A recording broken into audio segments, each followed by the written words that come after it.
اور جن لوگوں کو یہ مشرک اللہ کے سوا پکارتے ہیں ان کو برا نہ کہنا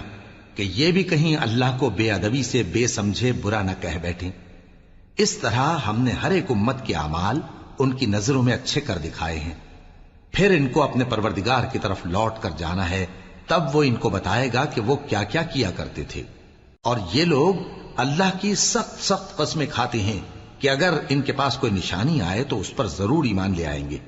کہہ دو کہ نشانیاں تو سب اللہ ہی کے پاس ہیں، اور مومنوں تمہیں کیا معلوم ہے، یہ تو ایسے بدبخت ہیں کہ ان کے پاس نشانیاں آ بھی جائیں تب بھی ایمان نہ لائیں،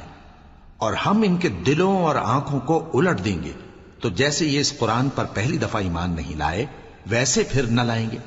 اور ہم ان کو چھوڑ دیں گے کہ اپنی سرکشی میں بہکتے رہیں۔ اور اگر ہم ان پر فرشتے بھی اتار دیتے اور مردے بھی ان سے گفتگو کرنے لگتے اور ہم سب چیزوں کو ان کے سامنے لاموجود بھی کر دیتے تو بھی یہ ایمان لانے والے نہ تھے، مگر یہ کہ اللہ چاہے۔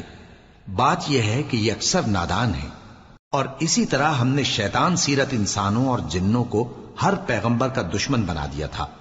وہ دھوکہ دینے کے لیے ایک دوسرے کے دل میں ملمہ کی ہوئی باتیں ڈالتے رہتے تھے، اور اگر تمہارا پروردگار چاہتا تو وہ ایسا نہ کرتے۔ سو ان کو اور جو کچھ یہ افطرا کرتے ہیں اسے چھوڑ دو۔ اور وہ ایسے کام اس لیے بھی کرتے تھے کہ جو لوگ آخرت پر ایمان نہیں رکھتے ان کے دل ان کی باتوں پر مائل ہوں اور وہ انہیں پسند کریں، اور جو کام وہ کرتے تھے وہی کرنے لگیں۔